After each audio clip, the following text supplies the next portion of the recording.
Today we're going to be talking about the recent controversy that happened over the weekend. I know I didn't talk about it sooner, but I kinda wanted to wait for the dust to settle before mentioning it. Now, for those unaware, I'll give you a quick rundown. Basically, articles were posted that Stadia had projects with both Kojima and Yu Suzuki and then cancelled them. In addition to that, they were also working on Journey to the Savage Planet 2, a multiplayer project, and cancelled dozens of other projects and third-party licensing deals. As you can expect, this sort of thing went viral pretty fast, and soon enough it was being reported across the internet on all gaming news sites. Now, to Google's credit, they did actually respond pretty fast with a statement of their own. A Google spokesperson went on to deny elements of the story and claimed it does not have anything nor have announced anything with Kojima or Yu Suzuki. It was also stated that the original article was both inaccurate and reported hearsay as fact. As you can imagine, this led to many online gaming communities start discussing the overall subject and whether or not it was actually true or false. Some people took this as confirmation that Stadia was denying the entire article, others were saying that the wording was too fishy to imply that. But like most cases in this sort of situation, the truth is probably somewhere in between. Now, I'm not trying to tell you to believe the original article to its full extent, you probably shouldn't, because at the end of the day it's just rumors, and even if it's coming from inside sources, they can very much so be disgruntled employees. But at the same time, we can't be so naive to think that there are absolutely no cancelled projects. After all, Stadia shut down their entire first-party studios. For that reason alone, we definitely know some projects were 100% cancelled. And truth be told, I wouldn't be too surprised if they actually stopped working on some third-party deals in the background. Now, I'm not talking about multi-platform titles here, I'm talking about those timed exclusivity deals that we've been getting for quite some time now. They're typically smaller games such as Outcasters or the newly released Pixel Junk Raiders. While they're both really fun games, I just don't think they're the type of games to bring the audience that Google was hoping they would. Now, this is all pure speculation on my behalf, of course, but if I had to point at evidence, I would tell you to take a look at the fact that these games get shadow dropped out of nowhere now. Let's take Pixel Junk Raiders as the most recent example. We found out about the game's existence literally a week before it came out. And its first showing? Well, it was just through a This Week on Stadia blog post. As someone who likes surprises, pretty cool, but at the same time, this isn't how you advertise a third-party exclusive on your platform. And this isn't the only time they've done it. Another game that comes to mind was Submerged Hidden Depths. It's yet another only on Stadia title that was launched into Stadia Pro upon its release. This title was at least shown off during a Stadia Connect, but it was still very close to its release day. What sticks out most here is that it's such a different strategy than to what they did with both Outcasters and Get Packed. They were advertised in advance quite a lot. Now, if you ask me, I think Google realized that it just isn't worth putting the money in to advertise these games because they're probably not making as much money as they would be putting into them.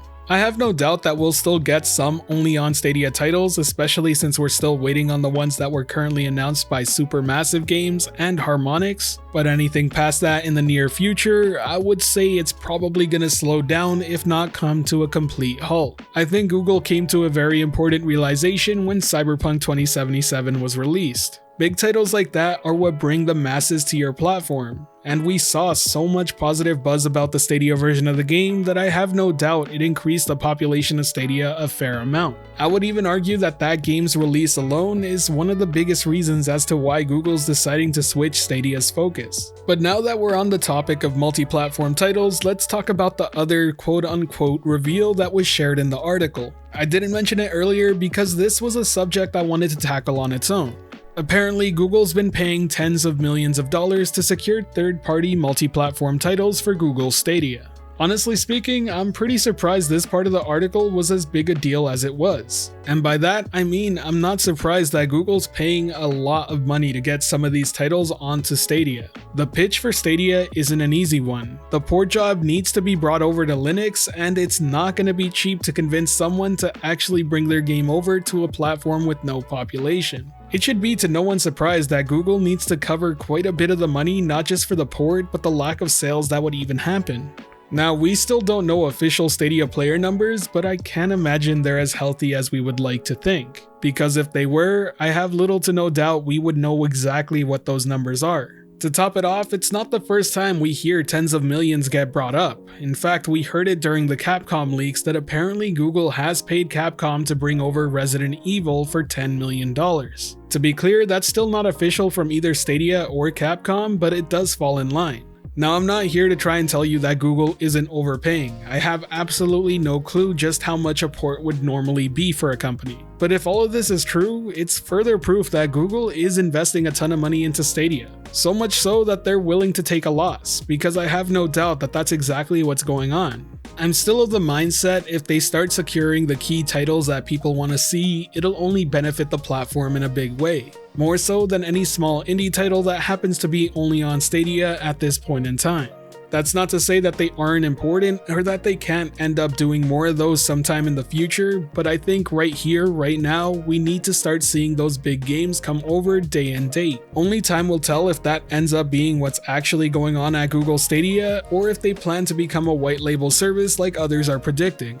Either way, rest assured that this probably won't be the last article we see written up about Stadia painting it in a bad light. A lot of people lost their jobs, and there are probably a lot of people willing to speak because of that fact alone. But this most recent one is a perfect example of why you can't believe absolutely everything that's shared within them. Ultimately, I doubt we'll ever really know what happened behind the scenes at Stadia Games and Entertainment, but more and more details are sure to leak out. Either way, that's all I really have to say on the subject. If you enjoyed today's video or found it helpful at all, be sure to hit that like button as it really does help the channel out. And if you're wanting more content like this, be sure to subscribe and hit that notification bell as well. Today's end of video message is just letting you know that I'm currently working on the channel rebrand. If you haven't been seeing me upload as consistently as before, that's mainly why. But it is coming along really nicely, and I cannot wait to share it with you all real soon. I'll still be covering cloud gaming, don't worry about that, and I will still be covering Stadia. The channel rebrand is my own personal choice and one I've been wanting to make for quite some time now. Either way, I'll have more to share with you all real soon, but for now, that's all I really have to say. As always, thank you for watching the video. This has been Generation Stadia, giving you that daily dose of everything and anything cloud gaming related. The Gen S community is over 8,200 strong and growing by the day, and until next time, I'll catch you in the clouds.